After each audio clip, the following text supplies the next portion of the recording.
So this is my final video today, depending on when you're listening to this, of course. So Craig, huge thanks for joining myself. You've been speaking at Wandsworth since almost day one. That group's been around since 2010, and 2 years prior to that was a key date for yourself, Craig, 2008. So I know you can't see me, I'm off screen, but Craig is going to be speaking that evening rather than myself, so I just want you to get Craig into your picture. So 2008, buy-to-lets, your strategy's changed a few times, would you say? Yeah, so I started off in HMOs 2008. I dismissed buy-to-let as a bit of a beginner strategy, wasn't ready for me.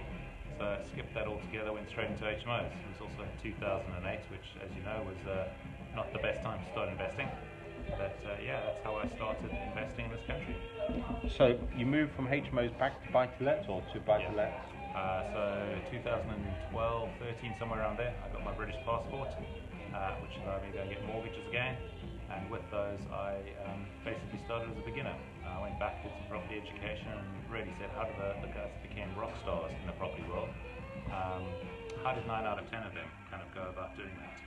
And not everybody, the rules aren't for everybody, there are always exceptions, but I kind of assumed I wasn't smart enough to be the exception, and I just wanted to stack the odds in my favour.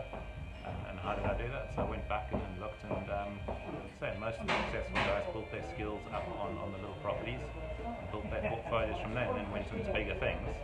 And many of them, despite going into bigger things, were still doing little buy-to-lets on the side because they developed that skill set, systems, network, expertise. Where do you see the differential between BTLs and HMOs? Is it simply more regulation, or is there a lot more to it than that? It's a different style of a property. It's a different kind of tenant that you're targeting. Even up north, it can be quite a different tenant as well, Craig. Yeah. Because your focus is more up north. Who's your typical tenant up north? Typical tenants are those on benefits, on LHA, and now kind of going over to universal credit, those kind of tenants. Generally, HMOs with people on benefits hasn't worked as a general rule. There are exceptions to everything. Whereas HMOs are your working kind of professionals or blue class workers, blue collar workers. So there are different things that are available, but yeah, the numbers are different as well. Some of the fitting out of the properties are different, how you market and present them.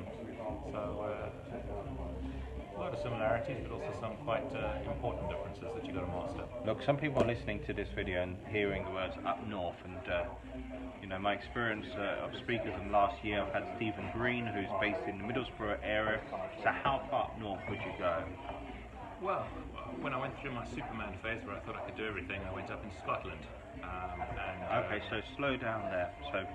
So learnings for the people here on the video. So what does Superman mean to you in terms of a property investor? Superman, fine line between greed and ambition. And I think I went from ambitious to quite greedy. I thought I could do everything. So I was doing kind of Newcastle, North East, Scotland, and where I live near Heathrow, getting up to Scotland is kind of hell of a easy. I can do that in a day. But I did find I was spreading myself far too thin, and one of the greatest risk mitigating things a property investor can do is really know your local market backwards.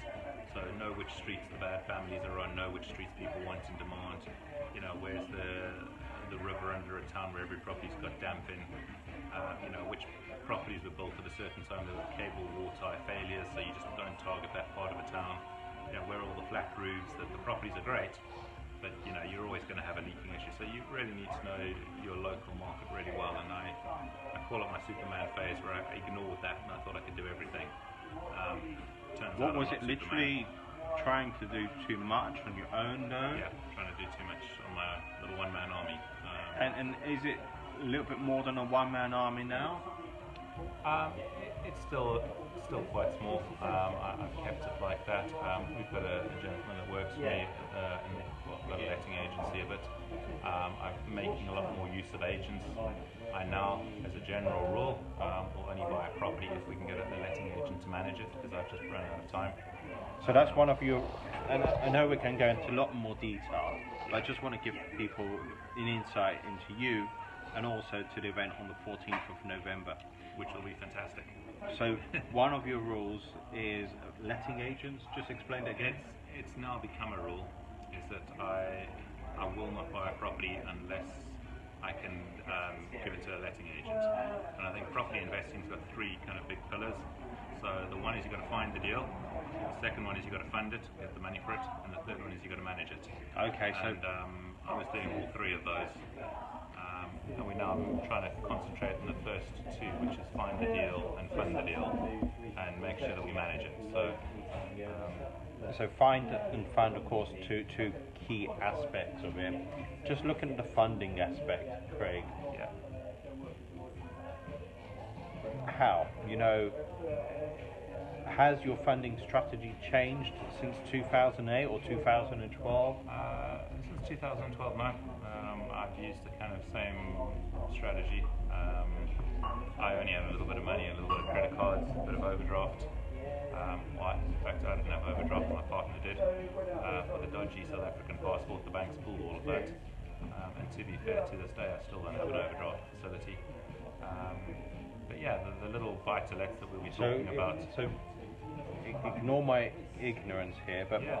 having an overdraft is helpful in many respects because it shows that you can manage money, of course, if you're managing it.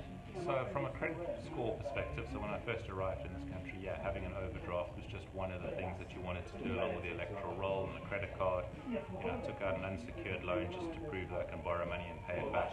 That's credit score building, which you need for a mortgage. But when you're buying a property, you're going to need some money. So credit cards are one way of doing it, and overdraft is another way of doing it. Personal savings is, profit from your existing portfolio is another strategy. So the more tools you've got in your toolbox, the easier the job becomes. Okay. So when you talk about finding, your geographical spread up north goes all the way up to Scotland. How do you find the deals? How do we find deals? That there warrants a whole conversation itself, but in a nutshell, in as many different ways as you possibly can. I think a lot of guys just go and talk to estate agents, and they'll look at what's in the shop window, and they'll kind of say, well, we couldn't find anything there, and property doesn't work. So the more avenues you've got to finding properties that are on the market, about to be on the market, the better. So and that again ties in with what I said a bit earlier about local knowledge and knowing what's going on in your area. So as I say, join myself, join Craig at the final Wandsworth Property Networking meet of the year. You've also got Brian Levine from Crowd with Us as well, so I look forward to seeing you there. I look forward to seeing you, Craig, as well. So if you can make the event, it's on the 14th of November. It's an easy venue to get to, yards away from Wandsworth town. So huge thanks for joining myself this afternoon, and huge thanks as well for listening today and listening over the course of the last few months of interviews. I can't believe it's come down to the final 3 meets of the year. A little bit scary. Is this the last meeting of the year? For Wandsworth it is. So thank you, and thank you.